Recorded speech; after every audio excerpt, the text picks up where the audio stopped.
The sky was painted in shades of soft orange and pink as the evening sun began to set. David, a 79-year-old man with silver hair and gentle eyes, sat in his living room holding a small gift box wrapped in gold paper.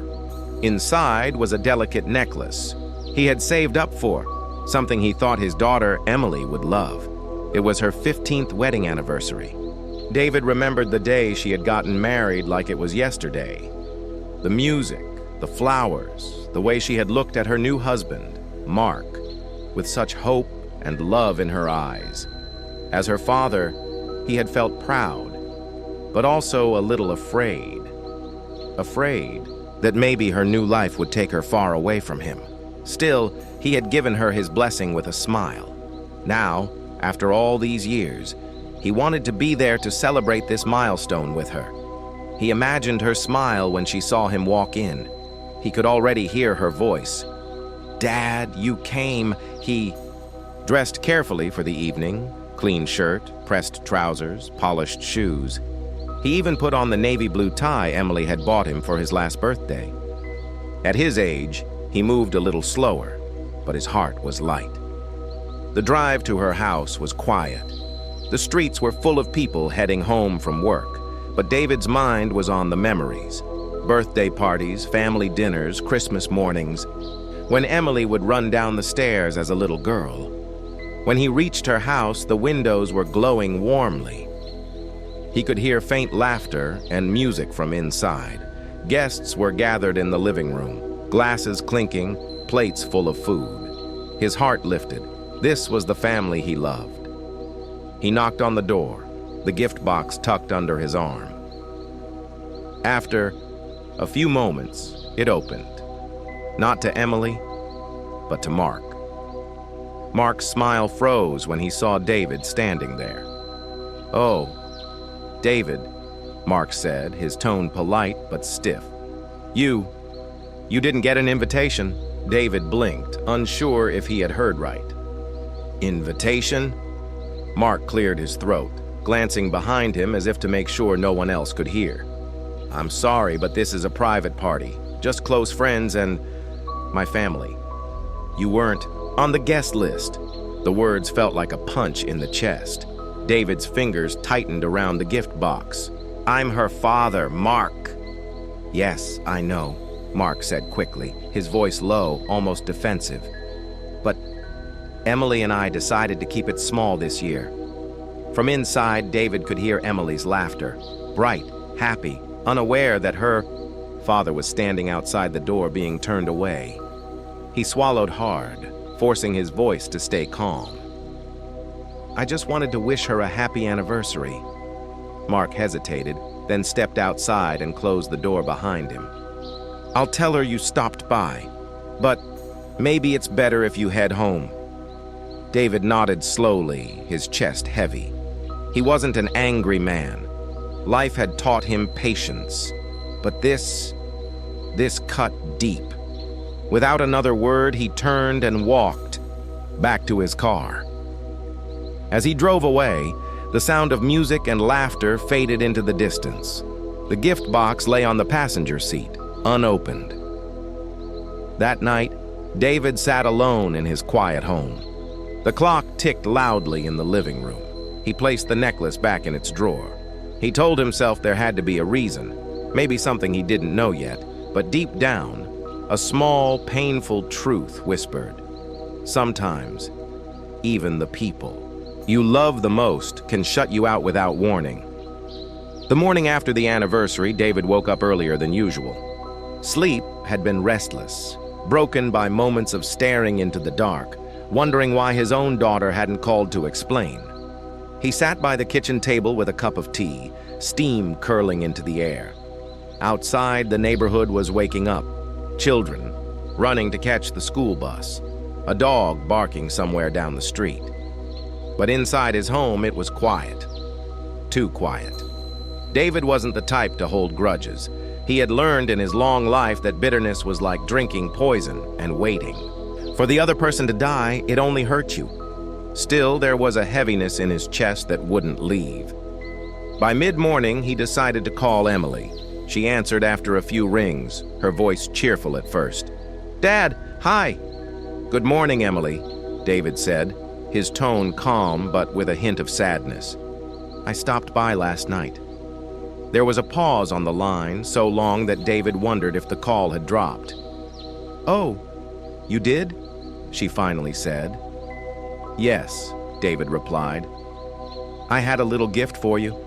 Mark told me I wasn't invited." Her voice softened.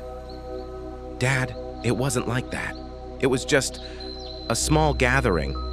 We wanted to keep things simple." David leaned back in his chair, staring at the sunlight spilling across the table.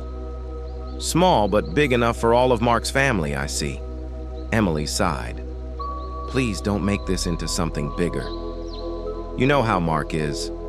He likes to plan things his way." David didn't respond right away. He was thinking of all the times he had stepped aside for Mark, holidays, birthdays, even family vacations, just to keep the peace. He had never wanted to be the kind of father who interfered, but now he wondered if stepping back all those times had made it too easy for them to push him away. After they hung up, David went out to his garden to clear his mind.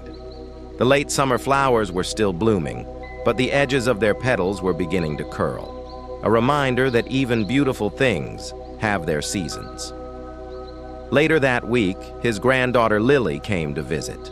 She was only 12, but had her mother's eyes and his stubborn chin.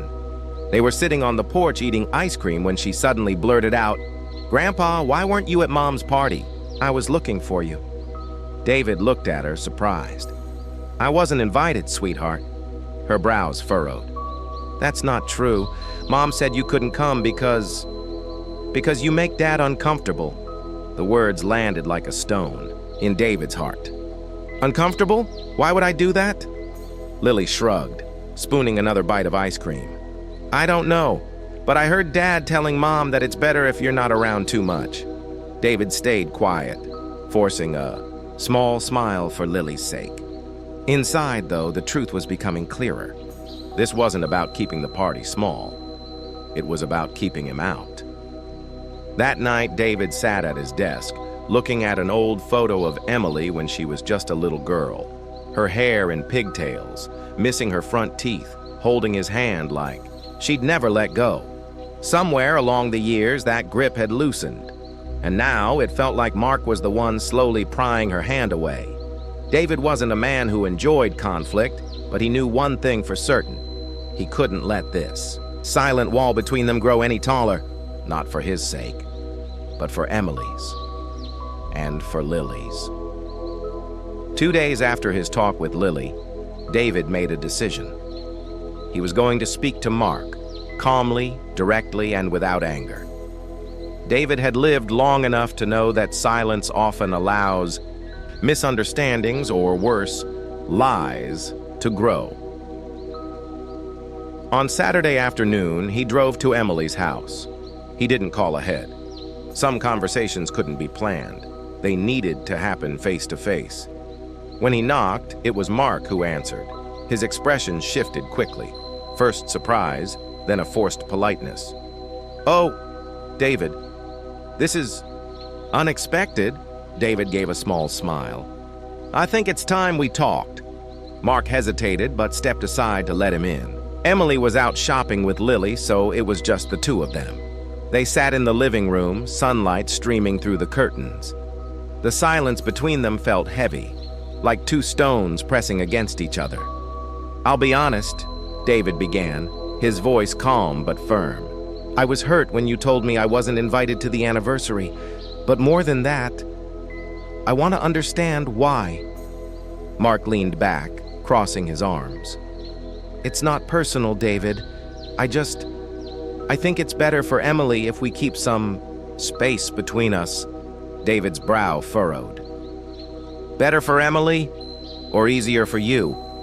Mark shifted uncomfortably. "You've always been involved, always giving advice, always having an opinion. Sometimes it feels like you're judging how I run my household." David stayed quiet for a moment, letting the words settle. "Mark, I've never judged you. I've tried to respect your role as a husband, but if you see my love for my daughter and granddaughter as interference, then maybe the problem isn't my presence, it's your perception.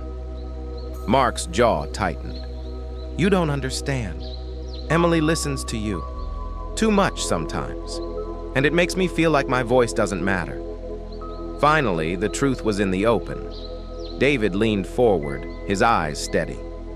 Mark, when you married Emily, I didn't lose a daughter. I gained a son. I never wanted to compete with you. But shutting me out won't make your marriage stronger. It will only hurt the people you love, especially Lily. Mark looked away, the defensiveness in his posture slowly softening. I didn't think about it that way. David stood, walking toward the door. I'm not asking for special treatment, just respect, and the chance to be part of my family's life. You may not need me, Mark, but Emily and Lily do, and I'll always be here, for them and for you, if you let me. As David reached the porch, Emily's car pulled into the driveway. She and Lily got out, their arms full of shopping bags. Lily's face lit up when she saw her grandfather. Grandpa, she called, running into his arms. Emily glanced between her father and her husband, sensing something had shifted. David gave her a reassuring nod, as if to say, it's okay now. That evening, David returned home feeling lighter. He didn't know if things would change overnight, but he had planted a seed of understanding. And sometimes, he thought, that's all you can do. Speak your truth and trust time to do the rest. In the quiet of his kitchen, David made himself another cup of tea. This time, the silence didn't feel heavy. It felt peaceful. He had faced the hurt, spoken with honesty, and chosen love over pride.